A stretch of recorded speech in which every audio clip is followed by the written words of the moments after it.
আসসালামু আলাইকুম।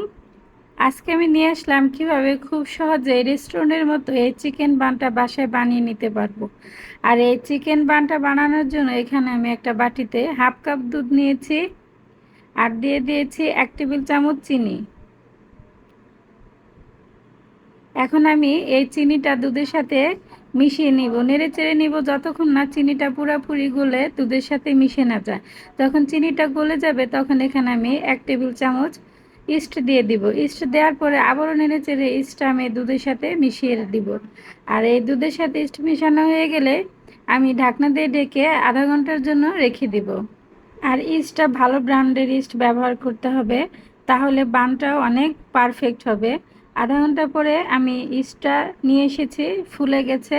এখন আমি আবার একটু নেড়ে চেড়ে ইস্টটা মিশিয়ে নিব। তারপর দিয়ে দেবো এখানে আমি 2 কাপ ময়দা।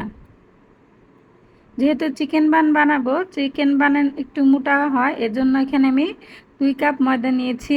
হাফ চা চামচ লবণ আর হাফ চা চামচ বেকিং পাউডার দিয়ে দিব। আর দিয়ে দিব আমি 1 টেবিল চামচ সয়াবিন তেল।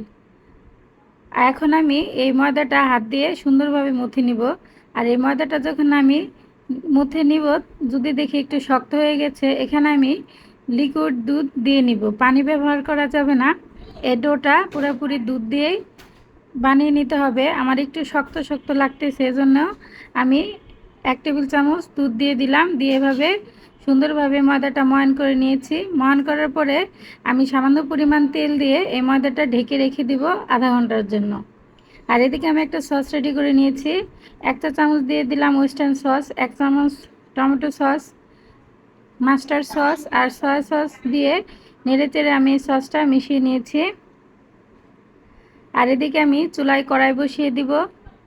কড়াইটা গরম হয়ে গেলে আমি 1/3 কাপ পরিমাণ তেল দিয়ে দিব। আর তেলটা গরম হয়ে আসলে রসুন কুচি দিয়ে দিব। আর রসুন কুচিটা হালকা একটু লাল করে ভেজে নিব। এখন দিয়ে দেব আমি মুরগির মাংসের কিমা। এখানে আমি 2 কাপ পরিমাণ মুরগির মাংস কিমা নিয়েছি। এখন আমি এই মাংসটা নেড়েচেড়ে একটু ভেজে নিব। এখানে কোনো পানি ব্যবহার করতে হবে না, কারণ এই মাংস থেকেই পানি উঠবে। আর যেহেতু কিমা করা মাংস, মাংসটাও তাড়াতাড়ি সেদ্ধ হয়ে যাবে। এখন আমি দিয়ে দিব হাফ চা চামচের মতো লবণ। লবণ দিয়ে মাংসটা আবার আমি কিছুক্ষণ নেড়ে চেড়ে রান্না করে নিব।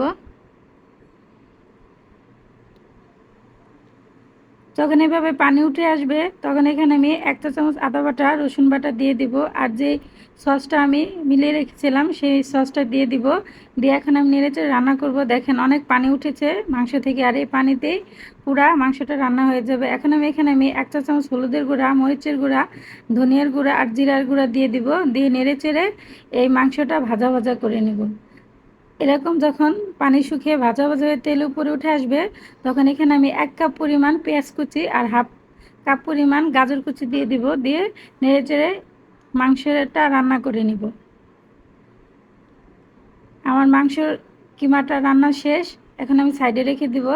আর এদিকে আমি আটার ডোটা এভাবে লিচি করে কেটে রেখেছিলাম, সেখান থেকে একটা লিচি নিয়ে এভাবে আমি গায়ে ময়দা মাখিয়ে রুটি বলে নিব। আপনারা আমার এই সহজ রেসিপিটা ফলো করলে খুব সহজে বাসায় এই চিকেন বানটা বানিয়ে নিতে পারবেন। রুটিটা এভাবে বলা হয়ে গেলে একটু মোটা করে বলতে হবে। তখন এভাবে মাংস এক সাইডে দিয়ে ভাঁজ করে নিব, আর অপর সাইডটা খোলা রেখে এভাবে ছুরি দিয়ে চিকন করে কেটে নিব। এখন এক সাইড থেকে এভাবে আমি ভাঁজ করে দিব। আমি যেভাবে ভাঁজ করেছি ভাঁজটা খেয়াল করে দেখবেন। এভাবে আমি ভাঁজ করে প্রত্যেকটা চিকেন বান বানিয়ে নেব। এখন আমি ওভেনে দেওয়ার জন্য একটা ট্রেতে নিয়ে উপরে সামান্য পরিমাণ ডিম ব্রাশ করে দিতেছি। ডিম ব্রাশ করে দিলে কালারটা সুন্দর আসে। আর আমি এখানে 30 মিনিটের জন্য 180 ডিগ্রি সেলসিয়াসে বেক করে নিয়েছি। দেখেন কালারটা কতটা সুন্দর এসেছে, দেখলেই লোভ হয়ে যায়। আর খেতে এত মজা হয়েছিল মাশাল্লাহ। আমি একটা চিকেন বান ভেঙে দেখিয়ে দিচ্ছি যে চিকেন বানটা কতটা ক্রিসপি হয়েছে আর ভিতরে গ্রেভিটা কতটা সুন্দর হয়েছে। আর আমার এই সহজ রেসিপিটা যদি আপনাদের ভালো লেগে থাকে, আমার চ্যানেলটা সাবস্ক্রাইব করে দেবেন, লাইক কমেন্ট করে পাশে থাকবেন, শেয়ার করে দিবেন। আমার ফেসবুক পেজটাকে ফলো করে দিবেন। আজকের মতো এখানে, আবার আসবো নতুন রেসিপি নিয়ে। আসসালামু আলাইকুম।